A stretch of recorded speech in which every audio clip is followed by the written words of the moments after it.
Hi everyone, this is Maya Ophir. Hi, how are you? I'm doing well. You recently made a movie, Catfish? Yes, we're very proud of it. It's a thriller movie, correct? Yes, a psychological thriller. So what kind of conventions does that entail? Well, typically you want to make it suspenseful, so this is where the music comes in. And as for lighting, it should be dark and have a lot of shadows and contrast. Props and makeup also play a large part. How did you use these conventions?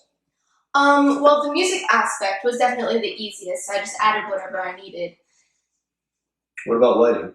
I filmed some parts at night. I feel like filming at night gives the most realistic, suspenseful vibes. I also lowered the brightness at certain scenes that I couldn't really film outside. Interesting. How do you challenge these conventions?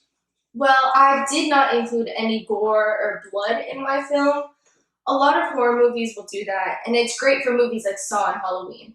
But I wanted to focus on how crazy the main character really is, like get into their psyches. So I didn't include that kind of makeup in order to accentuate the characters' personalities. That's actually really smart. I feel like people might enjoy that more than your typical bloody, gory, scary movie.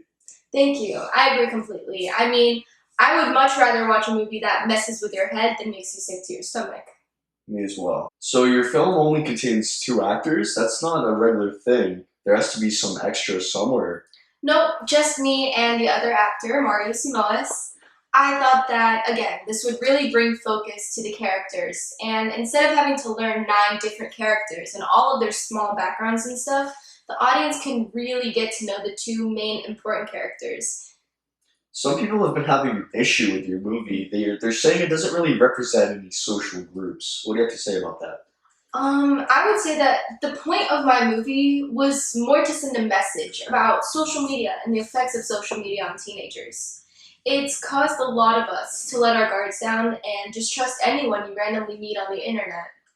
The main character almost loses his life because he didn't do his due diligence and research anything about this random girl that he met. Hmm. So your movie's not as much about the social groups, more about social issues. Absolutely. Knowing that this movie would attract a younger audience, like teenagers and young adults, I wanted them to see that they really should be more careful with what they post and who they meet. So this actually leads into my next question perfectly. But first, we're actually going to include a little clip from the film right here. This is something you'll only see on this show right here, right now. So pay attention.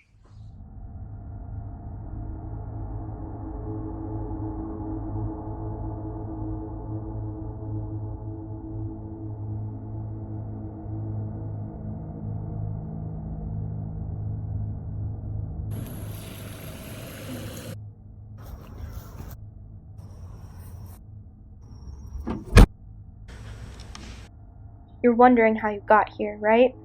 You took all the necessary precautions, did your research, yet you still find yourself in an unfamiliar place.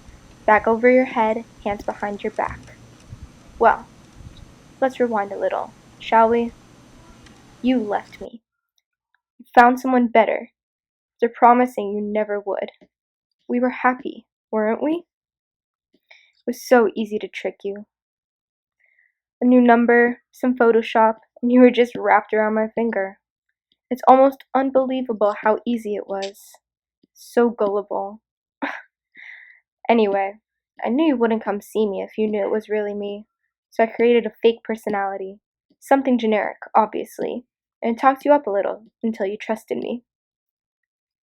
You wanted to meet up. You asked me out, and I said yes. If you had just thought ahead a little, this wouldn't have happened. Nowadays, it's so easy to trick people into thinking you're someone you're not, and I'm obviously not Amber. You might call what I did crazy, but I call it love, because I love you, and I always will. Now, I'm gonna give you the chance to say it back. We can be happy, we'll run away, and no one will ever find us. Or, you can say nothing, and suffer the consequences, which if I'm honest, you won't want to do. So, what's it gonna be?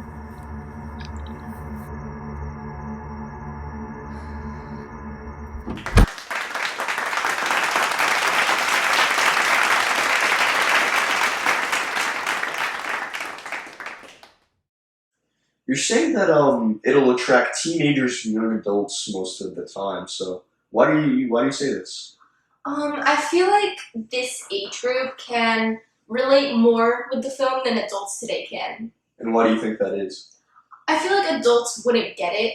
They would just think that the characters are stupid, but I think that the age group I'm targeting will see that that's not the case.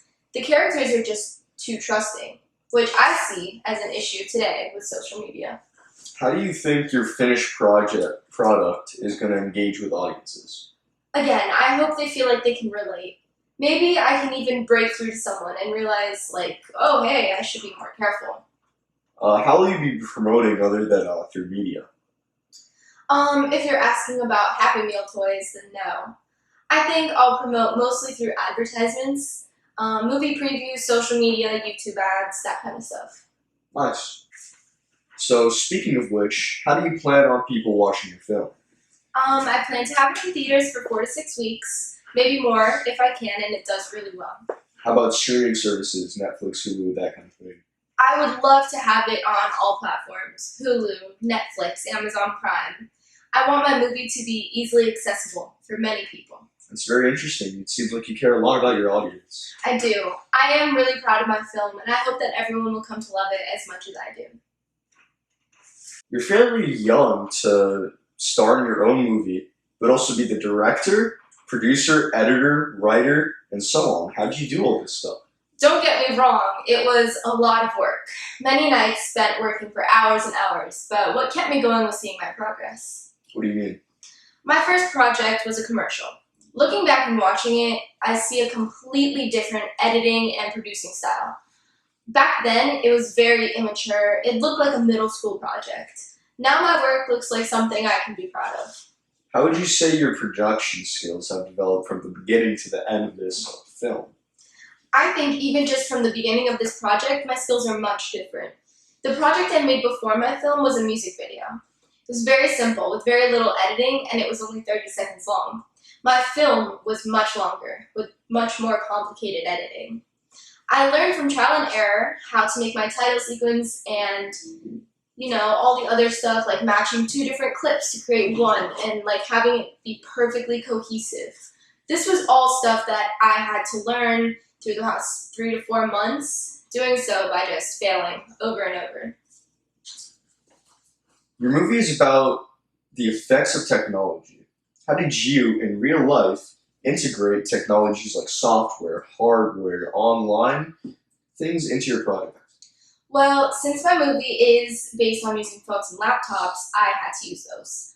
So hardware-wise, I used my phone and laptop when I was planning the kidnapping, and Mario used his phones, like responding to my texts and using Instagram to send direct messages and stuff like that. As for software, the most important would definitely be my editing app. It's amazing how much it can do.